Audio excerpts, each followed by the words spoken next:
Hey, how's everybody doing? I hope all is well. Hope everybody has a blessed time right now, enjoying their day or night or whatever moment it may be that you're watching this. And I'm pretty much get straight into it. I'm not gonna waste your time. I'm not gonna try to sell you anything, tell you any lies or anything like that. Everything I'm telling you, you can look it up yourself. Whether it be you want to go to the library and look it up, or Google it, or just simply go to the right people who may know the answers to the questions you may have. Um, just straight out being honest with you all, black people, quote unquote, African American, quote unquote, the niggas, whatever anyone may want to refer to us as a people as, because I myself am in that category of that lost tribe of Judah and that lost people. Um, we're not citizens of the United States of America, this country, this system, period, point blank. There's no other way to say it, no other way around it.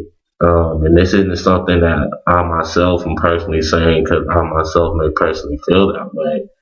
This is something that I'm just honestly letting you all know that the Supreme Court has said, declared, never been overturned. As far as if you want to reference what I'm talking about and you want to look it up, it would be under the Dred Scott decision of 1857. That's Dred as in D-R-E-D, Scott as in S-C-O-T-T. And honestly, you just Google that alone, you'll be able to look it up because this is a Supreme Court ruling.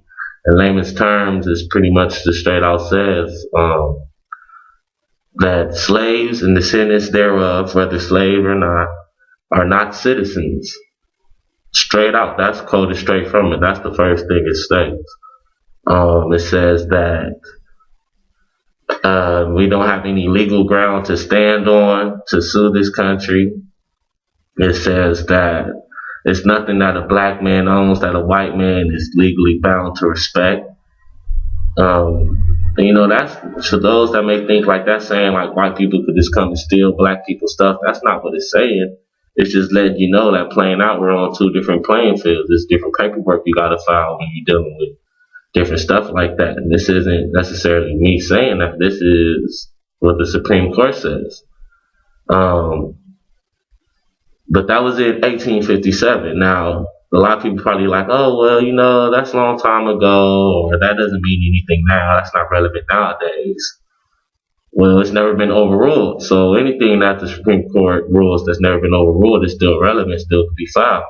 Now you're probably wondering, well, why are black people citizens? Why do black people file as citizens? Why do black people have to follow the laws? Why do black people have to do this and that?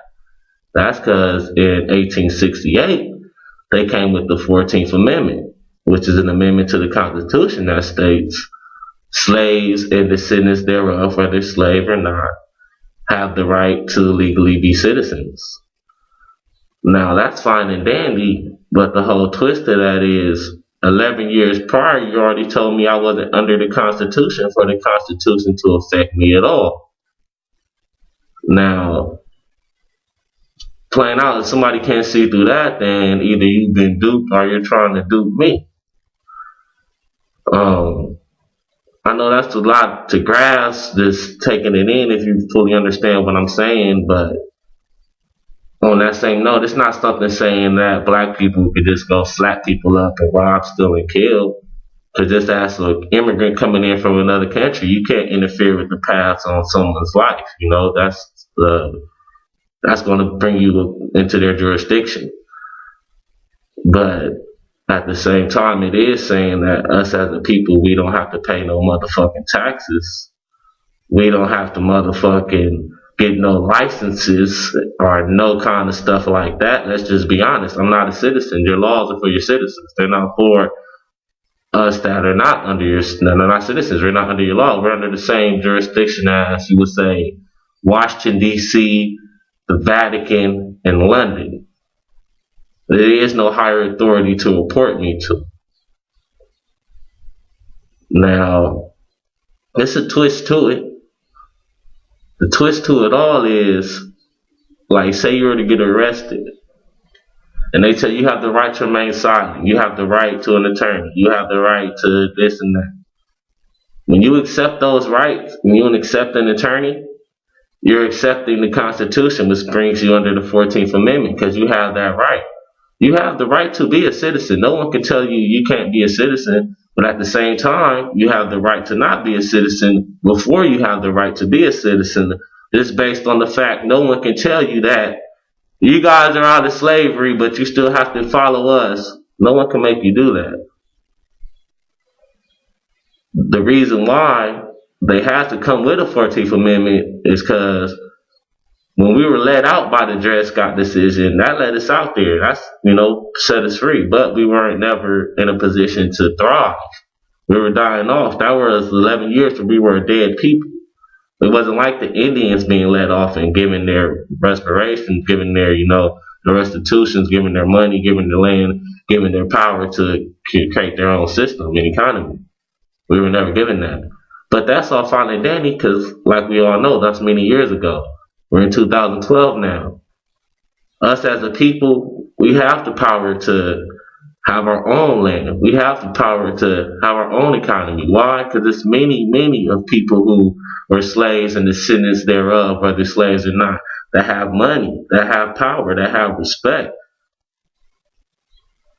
Right now, just off the Dred Scott decision alone, decision I'm telling you guys about, you can look it up yourself. If any athletes or anything are watching this, you guys could right now file that and walk up out of your contract.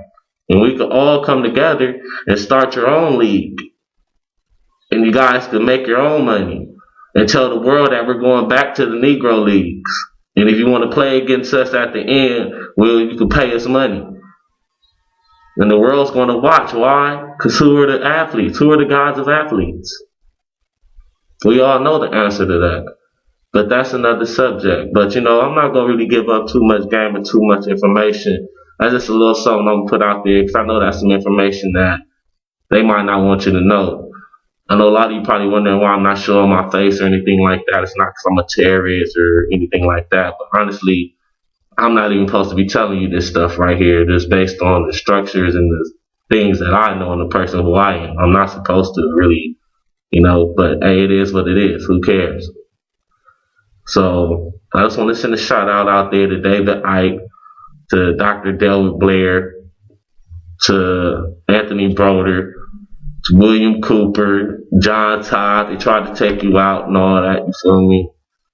It is what it is, man. We still riding for you. Professor Griff, Brother Malcolm, it's not even no need to mention Brother Malcolm. We love you. All rest and blessings be with you. Stokely Carmichael, come on home, man. We got your back. We need you. Nah, man. Playing out. And much love to all my people and much respect to everyone out there. It's not about a black or white thing. It's not about a racist thing. It's about the people of this earth thing. And as people of this earth, it is entities and energies out there that are trying to distract us and keep us down from what we really need to be doing on this earth. So everyone stay up, take care, all blessings to you.